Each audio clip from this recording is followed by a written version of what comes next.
চাউল দিব আহিছিলে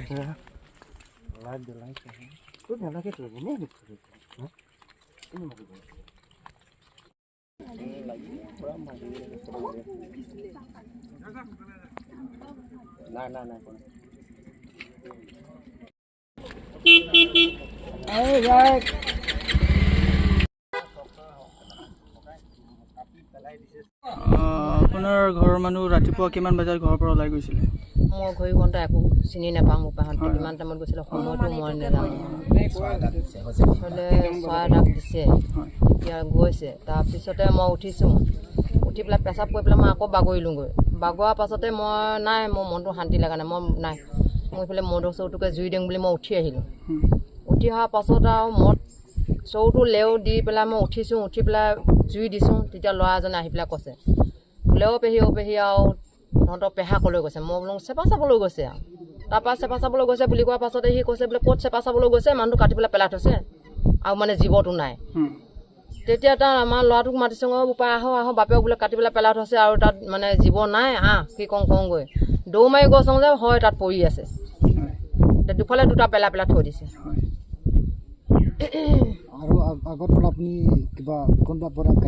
নাই নাই, কাজিয়া পেচাল একো নাই। ওচৰৰ মানুহকো সুধিব পাৰোঁ।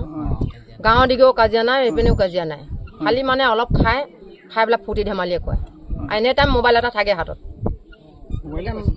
মোবাইলো নিয়া নাই, মোবাইলো দি থৈ গৈছে তাক। পুলিচে লৈ গৈছে বোলে মোবাইলটো। আচ্ছা, প্ৰত্যেক দিনৰ পুৱা এনেকুৱা গুচি যায় নেকি আপোনাৰ ঘৰৰ মানুহটো? তেনেকৈ গৈ পেলাই ঘৰ চলাই আছে আৰু। তেনেকে যায়, ৰাতিপুৱা আহে, দুজনে যায়, আকৌ কুচিয়াটো বিক্ৰী কৰিব যায়, মাছটো যাই পেলাই আহে, আহি পেলাই আকৌ ইমান সময়তে আকৌ যায়গৈ ভাত মাছ খাই লৈ যায়। আকৌ মানে সন্ধিয়া পাত আহিব, আহি পেলাই ভাত মাছ খাই শুব আৰু ৰাতিপুৱা আকৌ গুচি যায়। আপোনাৰ ল'ৰা ছোৱালী কেইজন? মোৰ ল'ৰা ছোৱালী দুজন, ল'ৰা এটা। হয়, আপুনি কনচিলৰ পৰা কিবা অনুৰোধ আছে নেকি? নাই। ক'ব নেকি কনচিলৰ পৰা? কনচিলৰ কাৰণে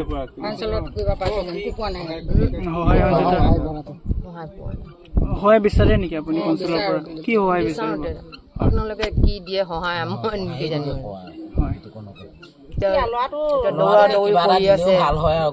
বাপেকে ভাবিছিলে ল'ৰাটো দৌৰা দৌৰি কৰি আছে, কিবা এটা পাব নেকি বুলি পেলাই বাপেকৰ মনত বহুত আশা কৰি পেলাই কষ্ট কৰিব নিদিয়ে তাক। তই খালি দৌৰত এটা পিতাই বুলি পেলাই দৌৰা দৌৰি কৰি আছিলে। এতিয়া কি কৰিম? ল'ৰাটো বাপেকৰ চিন্তাত থাকিব না, সি দৌৰা চিন্তাত থাকিব। এইটো আপোনালোকে জানে কি কৰে, মই একো নাজানো।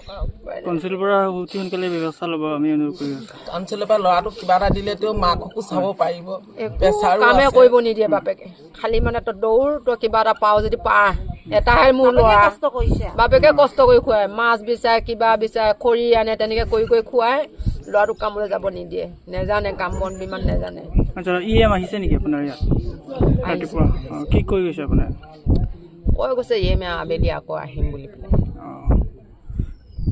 ঘৰৰ পৰা 8টামান বজাত ওলাই গৈছে। ওলাই যাওঁতে ধৰি লওক চেপা পাতিবলৈ গৈছে। চেপা পাতিব যাওঁতে এতিয়া যাওঁতে ঘটনাটো হ'ল নে আহোঁতে হ'ল সেইটো আমি গম নাপাওঁ। কিন্তু লাষ্টটো আনি এনেকৈ ৰাস্তাত যে পেলাই থৈ দিছে, সেই তেতিয়া মানে খবৰ পাই আমি চাবলৈ গ'লোঁ। হয় দে, আমাৰ দেউতাই কাটি কুটি তাক পেলাই কৰি থৈ দিছে। এতিয়া বৰ্তমান আমাৰ ঘৰখনত চলা মানুহো নাই।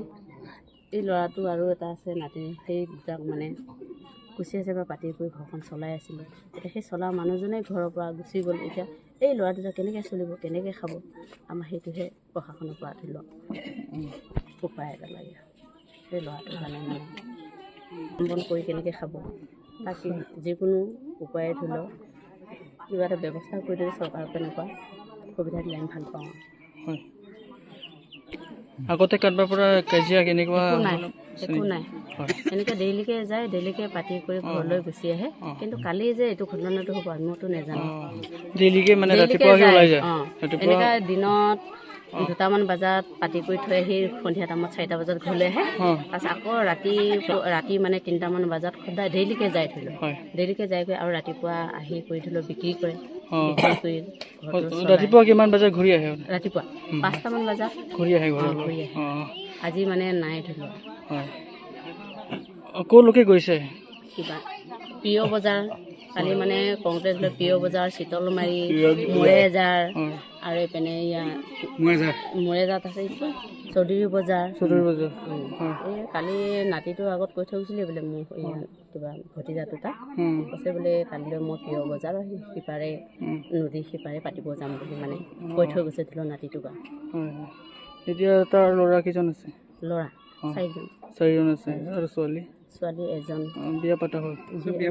চব বিয়া পাতা এই এইখিনি ডাঙৰ ল'ৰা, এই সৰু সৰু ল'ৰা বাপেৰ লগত থাকে।